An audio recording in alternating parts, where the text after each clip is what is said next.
सबसे पहले उन अमर शहीदों के चरणों में प्रणाम करता हूं जिन्होंने अपनी जान की कुर्बानी देकर इस देश को आजाद कराया। मैं मां शारदे के चरणों में भी प्रणाम करता हूं जिनकी कृपा से हम सब लोग फल फूल रहे हैं। आज के इस कार्यक्रम के अध्यक्ष परम आदरणीय श्री राम खिलाड़ी जी वृंदावन से चल करके आए संत शिरोमणि संत पुरुष आनंद श्रीमान आनंद स्वरूप जी महाराज, इनके चरणों में भी प्रणाम करता हूं। सभी बुजुर्गों के चरणों में प्रणाम करते हुए हमारे पिता तुल्य बाबूजी नाहर सिंह बैठे हुए हैं, इनके चरणों में प्रणाम करते हुए हमारे बड़े भाई कमलेश यादव जी और कुशल संचालन कर रहे गौरव जी, प्रधानाचार्य बबलू जी और प्रधानाचार्य अश्विनी जी, अभिषेक जी और हमारे भतीजे इस विद्यालय के शिक्षक हैं और भारतीय जनता पार्टी में जिन्होंने बहुत कम समय में अपनी एक अलग पहचान बनाई है, ऐसे प्रिय राधा कृष्ण यादव जी, इस विद्यालय के सम्मानित सभी शिक्षक साथी शिक्षिकाएं बहनें, दूर दराज से आए हुए सम्मानित सभी अभिभावक बंधु, प्रिय छात्र एवं छात्राओं, मैं सभी का इस मंच के माध्यम से हार्दिक स्वागत, अभिनंदन और वंदन करते हुए आज स्वतंत्रता दिवस के 77वें दिवस पर मैं सबका हृदय से वंदन करता हूं, अभिनंदन करता हूं, स्वागत करता हूं। बच्चे,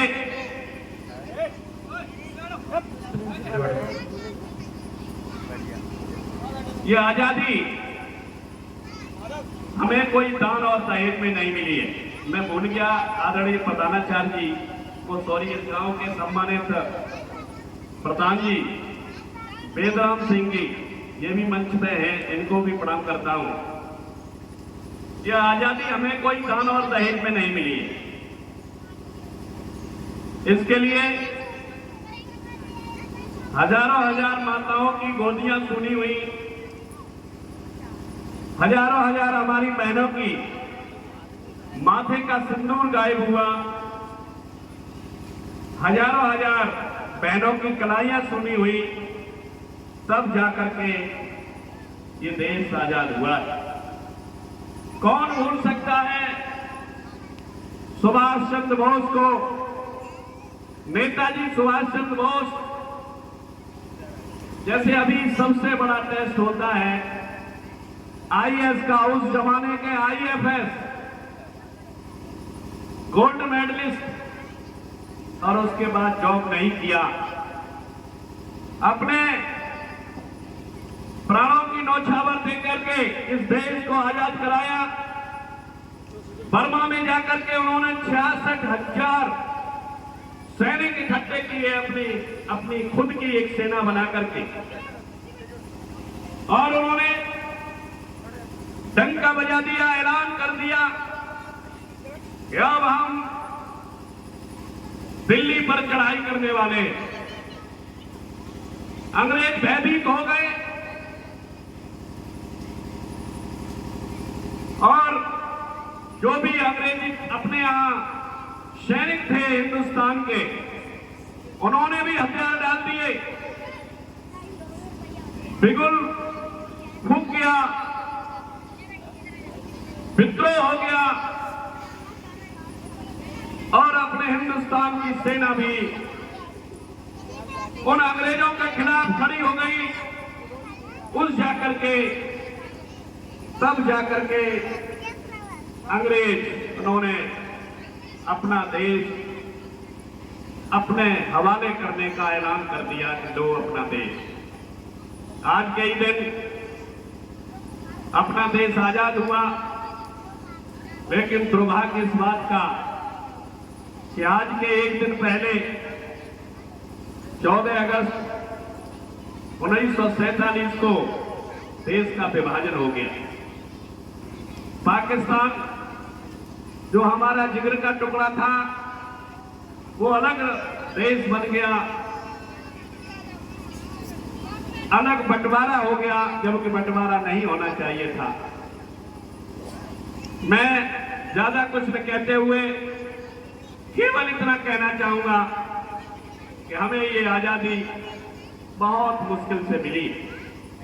ये छात्र छात्रा बैठे हुए हैं, इनसे कहना चाहूंगा कि आपने अपने जीवन में 7 सूत्र उतार लिए तो निश्चित रूप से किसी भी क्षेत्र में जाना चाहे सफलता आपके पीछे पीछे घूमे। मस्तिष्क में शीतलता, वाणी में मधुरता, मस्तिष्क में शीतलता, वाणी में मधुरता, चेहरे पर मुस्कान, सबका सम्मान। ताली वाली तो बजाते हुए।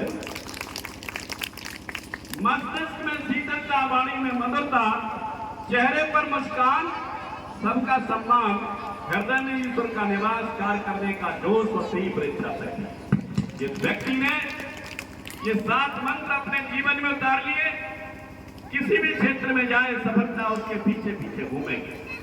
साथ ही इन छात्र छात्राओं को और नौजवानों से भी आज के जरिए कहना चाहूंगा कि आपने अपने माता पिता और गुरुजनों का सम्मान करना सीख लिया। माता पिता और घर के बुजुर्ग ये कहने लगे कि बेटा हो तो मेरे जैसा, माता पिता और बुजुर्ग ये कहने लगे बेटी हो तो मेरी जैसी, तो समझ लेना उन्होंने दिल से आशीर्वाद दे दिया है। और जिस व्यक्ति ने अपने माता पिता और बुजुर्गों का दिल से आशीर्वाद प्राप्त कर लिया, उसको किसी भी मंदिर मस्जिद में जाने की आवश्यकता नहीं। मैं आपको घटना बता दूं, मेरे पास भी केवल माता पिता और बुजुर्गों का आशीर्वाद है। मैंने भी सन 1996 में एक छोटा सा विद्यालय खोला। केवल मेरे पास एक हौसला था, मेरे पास ना पैसा था, ना मेरे पास कोई जमीन थी। 1996 में यहां तक कि आपको विश्वास दिलाना चाहता हूं कि मेरे पास इतना पैसा नहीं था कि शिक्षकों के लिए कुर्सी खरीद लाए। मैंने टेंट से 10 कुर्सियां किराए पर लेकर के और मैंने विद्यालय शुरू किया। उस समय मेरी उम्र लगभग 30-32 साल की थी और मैं दिखाई भी जैसे राधा कृष्ण हमारा भतीजा है, इस तरह से मैं स्लिम था। पुराना मेरा फोटो होगा तो यही लगता है कि ये मेरा फोटो है। इस तरह से मैंने विद्यालय शुरू किया। अब तो मैं एसी में रहता हूं तो थोड़ा सा 19 हो गया, 21 हो गया। ये अलग बात है, आपने अपने बुजुर्गों का और अपने माता पिता का आशीर्वाद दिल से ले लिया तो निश्चित रूप से सफलता होगी। आप देखेंगे Sant Janu Baba degree college, inter college, English medium, CBSE board का कॉलेज, ITI, डी फार्मा से लेकर के तमाम कॉलेज वहां स्थापित हो गए केवल गुरुओं के आशीर्वाद और माता पिता के आशीर्वाद। इसलिए कोई काम असंभव नहीं है। आप ये दृढ़ संकल्प कर लें तो निश्चित रूप से सफलता पीछे पीछे घूमेगी। केवल एक बात और कहना चाहूंगा कि पहले जब भाजपा की सरकार नहीं थी, उससे पहले अपने देश में 2 निशान थे, 2 संविधान थे। चिल्लाते चिल्लाते बेचारे मर गए। डॉक्टर श्यामा प्रसाद मुखर्जी जी वो कहते थे एक देश में 2 निशान 2 संविधान नहीं चलेंगे, नहीं चलेंगे। मैं आदरणीय प्रधानमंत्री नरेंद्र भाई मोदी जी को बधाई और धन्यवाद देना चाहूंगा कि उन्होंने धारा 370 और 35A हटा करके ये साबित कर दिया है कि अब जम्मू कश्मीर में भी एक ही निशान है, माने एक ही झंडा है और एक ही संविधान है। अब पूरे देश में एक निशान, एक संविधान, एक ही हमारा ध्वजा है। मैं उसके लिए उन्हें कोट कोट बधाई देता हूं। आपने देखा होगा जब देश का प्रधानमंत्री दूसरे देशों में जाता था कोई जानता नहीं। आज जिस देश में भी हिंदुस्तान का प्रधानमंत्री जाता है तो उसकी एक अलग भनक और उसकी एक अलग ठनक होती है। यहां तक कि भाइयों, आपने देखा होगा जब यूक्रेन का और रूस का युद्ध चल रहा था तो यही तिरंगा लेकर के हिंदुस्तान के पढ़ने वाले बच्चे तिरंगा लेकर के जब निकल पड़े तो उनको ससम्मान गाड़ी में बिठा करके एयरपोर्ट तक पहुंचाया गया। यह हिंदुस्तान की ठकक। और इतना ही नहीं, दूसरे देशों के भी लोग, पाकिस्तान आज के लोग भी हिंदुस्तान के इस झंडे को लेकर के जो निकल पड़ा है उसको ससम्मान एयरपोर्ट तक और घर तक पहुंचाने का काम किया है। यह है हिंदुस्तान की हनक। आपसे पुनः मैं कहना चाहूंगा कि ऐसे प्रधानमंत्री मुश्किल से मिलते हैं। मैं ईश्वर से कामना करता हूं कि आदरणीय प्रधानमंत्री जी की आयु और बढ़े। बहुत बहुत धन्यवाद। मैं आदरणीय प्रधानाचार्य जी का, उप प्रधानाचार्य जी और इस विद्यालय से जुड़े हुए सभी शिक्षक साथियों का, प्रबंध समिति के सम्मानित पदाधिकारियों का, आदरणीय गौरव जी और भाई कमलेश जी का हृदय से आभार व्यक्त करता हूं। उन्होंने मुझ जैसे छोटे व्यक्ति को यह मुख्य अतिथि बना करके आपने मुझे सम्मान बढ़ाया है। मैं ईश्वर से कामना करता हूं कि आपका सम्मान दिन दूना रात चौगुना बढ़ता रहे।